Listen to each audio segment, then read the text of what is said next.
Hey everyone, Harry here to talk about a protective order that Judge Merchan in the New York Alvin Bragg trial, the so-called hush money trial. It really is more of a election interference trial that begins in 2 weeks.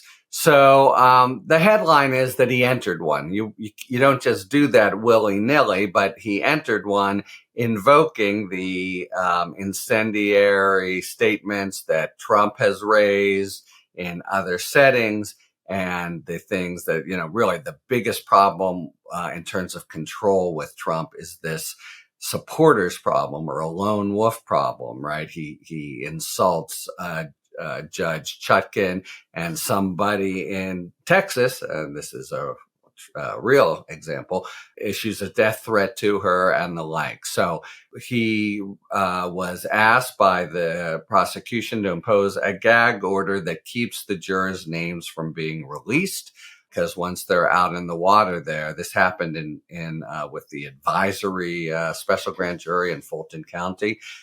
Trump supporters can do all kinds of mischief and violence and harassment and worse. So, point number one is without even his reputation precedes him, as it were. And because of that reputation, Merchant says people are not going to be able to know the names of the jurors, or they're going to be anonymous. Now, what about the parties? The parties will know them, and this is a interesting and sort of important point about trial practice, which is, how it works for jury selection, especially in high-profile cases involving well-heeled defendants. It's, I've participated, and you get some very bare bones information, say name and address, and boom, along with helpers and jury consultants, you fan out very quickly let's see, in this block, what ward is that? What's the percentage of registered Democrats there versus registered Republicans? What's the demographics? Even, in important cases on this very block, is the nearby store a baby clothes store or a liquor store? You just squeeze the information they give you for all it's worth. And arguably, it's a right of a defendant, at least it would, to keep that information from them, would relative to other litigants, would disadvantage them. And the judges know this is how it works. So it's not just a question of sort of having names in the abstract. They will use that for a lot of information. Google searches, really you get in very short order. It's kind of an interesting and resource intensive process that you get names and addresses. And by that afternoon, I've been involved in cases like this. You've got little mini dossiers on each of them that you use. We think of challenges, they're not supposed to be for bad reasons, but that's really not true. They cannot be, under the Constitution, for race-based reasons. You cannot bounce a juror for, based on their race and a prejudice, which would be inconsistent with the Constitution, that someone of a certain race will vote a certain way. But peremptory challenges, which are challenges for no reason at all. You can do challenges for cause, where, well, that guy just testified, he can't be fair. So for cause, you dismiss him. But the real heart of the sort of process is these challenges where, you just don't like the way his shirt was untucked, or you just don't like the way she smiled inappropriately. It's for anything and nothing at all. So it includes, all kinds of what are really prejudicial judgments based on anything you can get, any information you can glean about a juror, where they live, what organizations the public record shows they belong to, all that stuff. That's enough for you. And, and again, it's a pretty interesting process. You, in very quick order, list out the people that you most want to, when your chance comes, use your peremptory challenges, your challenges that don't need any reason.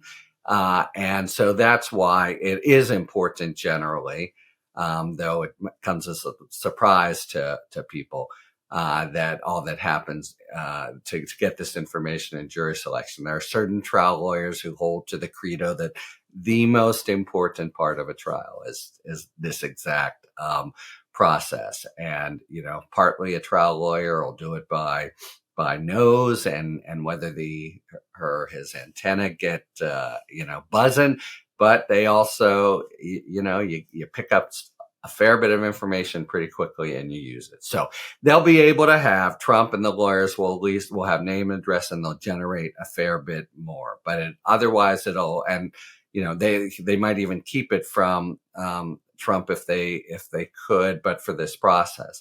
So now he won't be able to do anything with it, and they won't be able to publish it. And the biggest risk, where Trump is concerned, is this lone wolf or followers problem. So,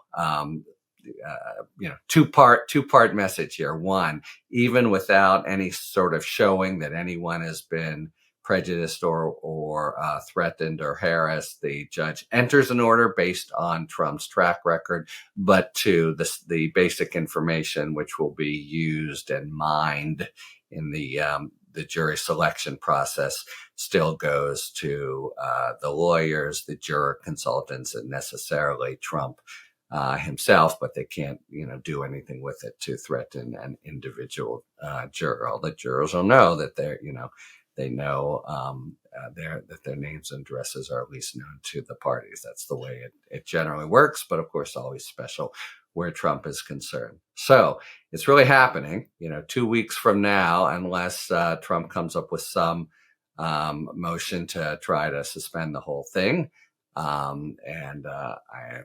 There are a couple things that I think have occurred to people. I will leave that for another YouTube in case, and not borrow that trouble. But we're going to start selecting a jury. It shouldn't take all that long. The case itself shouldn't take all that long. So, many people's supposition is a conviction wouldn't have that big an impact. People see this as the less weighty trial. Still in all, it is important to note, and this is the New York DA attorneys will be at pains to show this.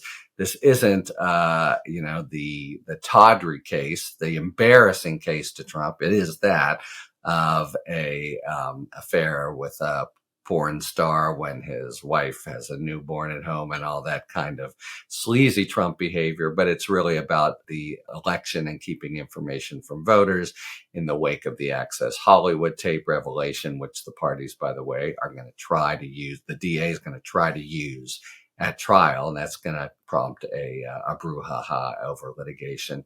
But the idea here is to keep it from the public, because he was, even then an underdog, remember, even going into the election.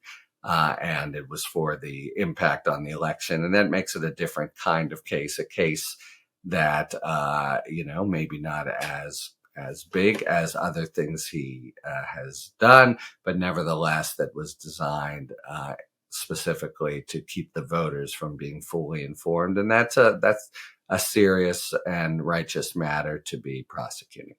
Okay, but anonymous jury, but still the names and addresses and the jury selection process that I've described, and that is quite interesting, moves quickly, and parties will really play their hunches for all they're worth.